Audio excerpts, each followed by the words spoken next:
Good evening, everyone. My name is Norielle Alfred Balinquit, and this is my presentation on Chapter 3. So, we're going to discuss about the variables. What are variables? You already know that you can do arithmetic operations with these numbers. Add, subtract, etc. You'll be doing that many times. But it's quite a normal question to ask how to store the results of these operations in order to use them in other operations and so on. How do you save the intermediate results and use them again to produce subsequent ones? Python will help you with that. It offers special boxes or containers for that purpose. And these boxes are called variables. The name itself suggests that the content of these containers can be varied in almost any way. What does every Python variable have? It has a name and a value. Variables do not appear in a program automatically. As a developer, you must decide how many and which variables to use in your programs. You must also name them. If you want to give a name to a variable, you must follow some strict rules. In the in the name of the variable must be composed of uppercase or lowercase letters, digits, and the character underscore. Moving on, next are the keywords. They are called keywords, or more precisely reserved keywords. They are reserved because you mustn't use them as names, neither for your variables nor functions or any other named entities you want to create. The meaning of the reserved word is predefined and mustn't be changed in any way. Fortunately, due to the fact that Python is case sensitive, you can modify any of these words by changing the case of any letter, thus creating a new word, which is not reserved anymore. Moving on, creating variable. You can use a variable to store any value of any of the already presented kinds, and many more of the ones we haven't shown you yet. The value of a variable is what you have put into. It can vary as often as you need or want. It can be an integer one moment and a float a moment later, eventually becoming a string. Let's talk now about two important things: how variables are created and how to put values inside them.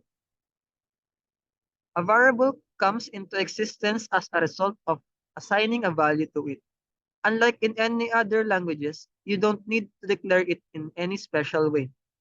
If you assign any value to a non-existent variable, the variable will be automatically created. You don't need to do anything else. Continuing, it consists of two simple instructions. The first of them creates a variable named var and assigns to a literal with an integer value equal to 1.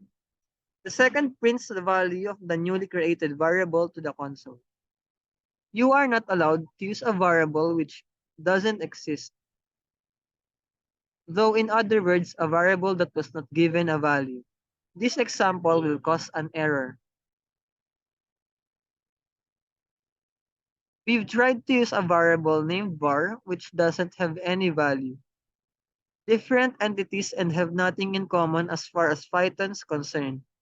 Remember, you can use the print statement and combine text and variables using the plus operator to output strings and variables,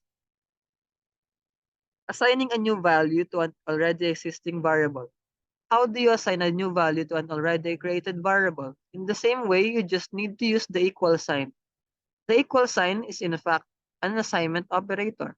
Although this may sound strange, the operator has a simple syntax and an unambiguous interpretation.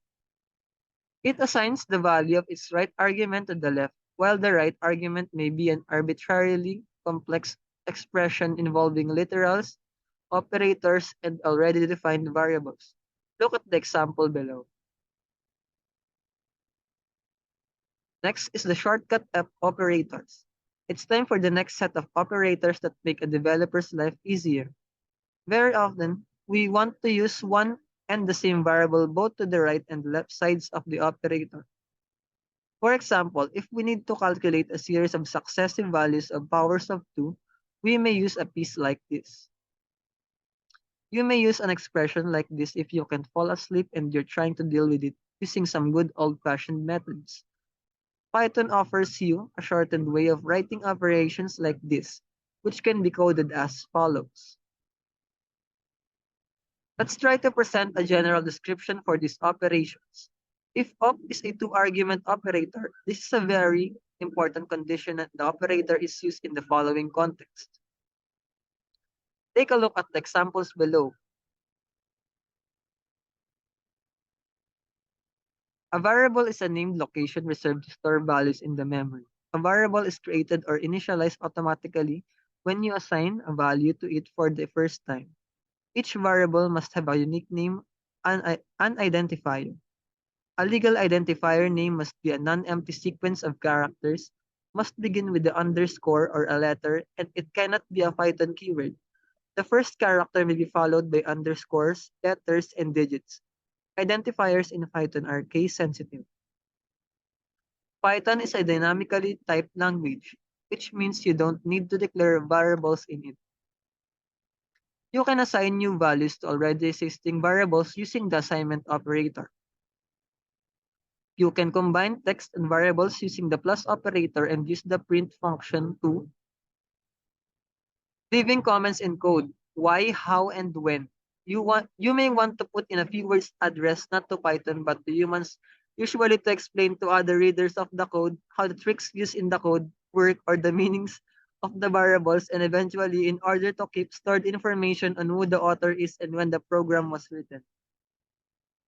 In Python, a comment is a piece of text that begins with a hash sign and extends to the end of the line.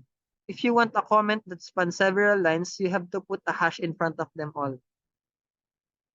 Good responsible developers describe each important piece of code, explaining the role of the variables, although it must be stated that the best way of commenting variables is to name them in an ambiguous manner. Comments may be useful in another respect. You can use them to mark a piece of code that currently isn't needed for whatever reason. Look at the example below. If you uncomment the highlighted line, this will affect the output of the code. The input function. We're now going to introduce you to a completely new function which seems to be a mere reflection of the good old print function. The input function is able to read data entered by the user and to return the same data to the running program. Take a look at our example. The input function with an argument, the result of the input function.